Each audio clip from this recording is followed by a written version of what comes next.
I wanted to make a quick video beginning with Diogenes the Cynic, but not so much about the man himself, but his mission statement, if you will. But first, I do need to give you some background. Diogenes was called Diogenes the Cynic because of the philosophical school with which he was identified, and also Diogenes of Cynic, where he was born sometime between 412 and 404 BCE. Before I continue, let's separate cynic and cynicism in their historic and philosophic usages from their common modern-day usages. Today in casual speech, when we describe someone as cynical or call them a cynic, we mean someone who is typically negative in how they esteem other people and their motivations. Someone who doubts how genuine and sincere other people are, and generally looks at the world through a negative and pessimistically skeptical lens. The kind of cynics we're talking about here were, however, actually quite devoted to seeking out what the ancient Greeks called eudaimonia. This was one of the central goals of ancient Greek philosophy and the aim of the Cynics, so you might be surprised to learn that this eudaimonia means happiness and well-being. How the Cynics advised one achieve this state of happiness and well-being sounds similarly benign, pursuing virtue by living in harmony with nature and through simple living. The word cynic actually means dog-like in ancient Greek, but before I get ahead of myself, there's so much to say about the life of Diogenes. From being captured by pirates to famously dismissing Alexander the Great, his life had more than a few interesting episodes. But the one I'm most interested in here may be the earliest in his life known to us. His father, Hicesius, was the mint master of the Black Sea Ionian colony of Cynipe. The mint master was responsible for overseeing the production of the currency, such as these ancient Greek coins you see on your screen now. Their role was not simply manufacturing the coins, however.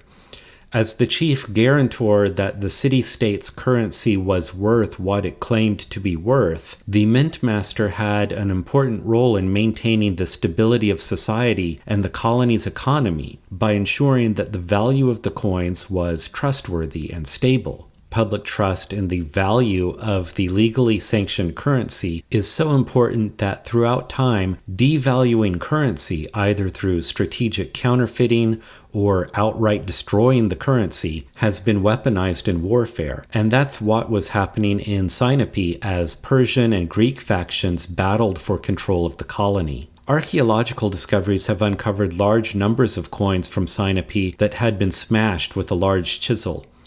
Coins which bore the name of Hicesius. Hicesius was accused of defacing the currency, and as his son, Diogenes was banished from the city, stripped of his citizenship and all of his possessions. Lost and looking for advice, Diogenes did what any smart Greek would do and went to the oracle at Delphi. Now, these ancient Greek oracles were famous for giving ambiguous advice that was often open to interpretation, much like modern horoscopes. To Diogenes, the oracle advised, "Deface the currency." So at some point, Diogenes did precisely this, devaluing the coins by physically defacing them, defiantly striking against this important symbol of state legitimacy and social stability. But with the oracle's modus operandi thriving on ambiguity, there's a double meaning in the oracle's statement, which, while recoverable in translation, is much less subtle in the original Greek.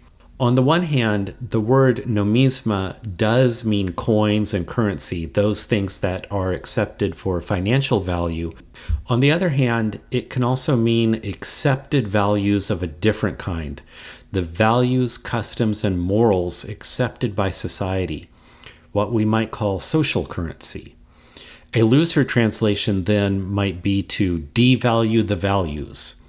The satisfaction of physically defacing the currency of Cynipe having faded or failing to materialize at all, Diogenes decided that this second meaning must have been what the oracle intended, and he made it his life mission to do just that. Where ancient Greek society valued possessions, glory, wealth, ambition, power, and that linchpin of social stability, conformity, Diogenes realized that none of this guaranteed the eudaimonia sought by wise Greeks of old. No, Diogenes observed the stray dogs roaming through Athens and saw that though they lacked much in the way of personal possessions and power, they seemed happy and satisfied with what little bit they did have, unconcerned with ambition and the pursuit of possessions. Diogenes decided to imitate their example, and just as ancient citizens of Athens saw these stray dogs as offensive to their dignity as Athenians, Diogenes would likewise make a lifestyle of being as much of a nuisance and an affront to Athenian sensibilities as possible. In one of the many stories of Diogenes' odd behavior, the powerful and revered Alexander the Great himself once saw Diogenes lounging in the street, likely less than appropriately dressed by ancient Greek standards. Alexander asked Diogenes if there's anything he could do for him, to which Diogenes replies, "Yes, you can get out of my sunlight." In stories like this, Diogenes reminds me a lot of the holy fools of Christian, especially Eastern Orthodox tradition, who challenged conventional society by living shocking lifestyles in contradiction to the accepted mores of their time and place. One famous example is St. Basil the Wonder Worker, who wandered Moscow nude, summer or winter, and brazenly rebuked Ivan the Terrible for being so preoccupied with thoughts of building a grand, luxurious palace that he failed to pay attention in church.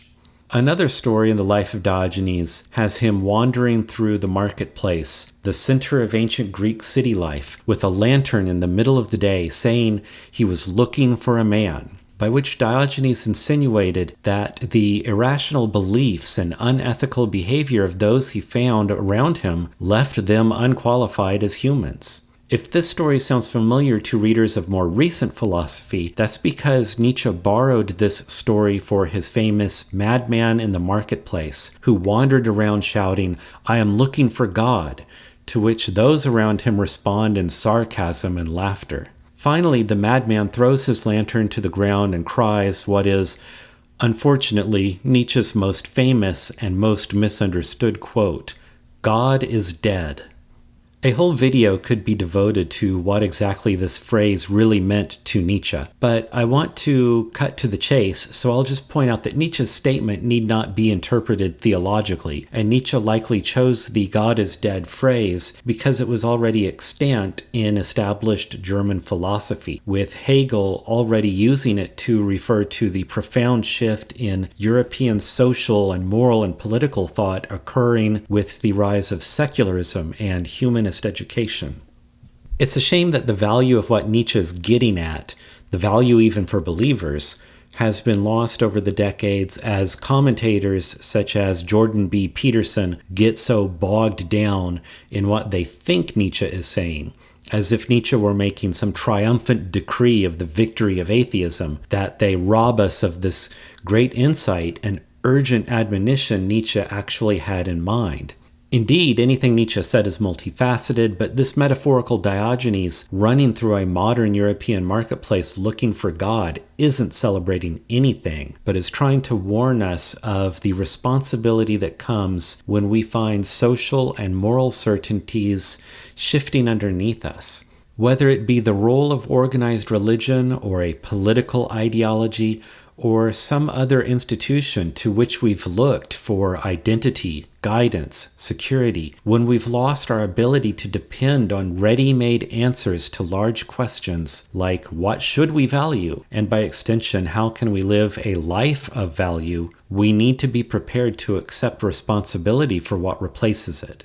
While Nietzsche would have certainly delighted in Diogenes' mission to deface the currency, he would have warned us against stopping there. Rather than a devaluation of values, Nietzsche advised us instead to seek a revaluation of values. To begin with, Nietzsche argued that critiquing the values we currently hold in high esteem is a good and healthy thing. But rather than rejecting them simply for the sake of rejecting them, we should take an honest look at them, where they come from, and what they actually achieve. If those values are truly serving us as individuals, if they are, in Nietzsche's words, life-affirming and serve our highest good, wonderful. But those values and systems which we find to stifle our potential and inhibit our growth as individuals are best done away with. Next, Nietzsche believed that in human individuals, indeed in the entire universe in some fashion or another, there is a fundamental drive to struggle, to overcome, to be creative, to grow and to thrive, to willingly take responsibility upon ourselves for doing so. Therefore, Nietzsche encourages us to replace those values we have rejected with new values, values which we ourselves create and for which we take full responsibility, values which not only facilitate but celebrate creativity, empowerment, and self-overcoming. In a way, Nietzsche is something of a more modern oracle at Delphi, advising us to respond to our troubles and setbacks by looking inward and asking by what mission, vision, and values have we been living, and then bravely searching there for whatever hasn't been serving us and our better interests. And then, instead of simply rejecting those values like so much defaced currency, take responsibility for the creation of new values by which we can create more empowered lives, lives worthy of being spoken of in the same sentence as the word destiny. While I've attempted here to create a dialogue between what I love about the spirit of Diogenes and the practical advice to be found in the work of Nietzsche, this has been a radically simplified presentation of just one part of the universe revealed by Nietzsche's thinking. If you'd like me to make a video offering some deeper dives into these and other aspects of Nietzsche's philosophy, with a goal of uncovering maybe something practical in those insights, let me know in the comments section below. Until next time, I wanted to tell you to deface the currency, but I was afraid YouTube might think I was advocating violation of your local laws relating to financial instruments and legal tender. So instead, I'll advise you to like, comment, subscribe, and ring the bell for notifications so you can see what other things I come up with in the coming weeks. Thanks for being here.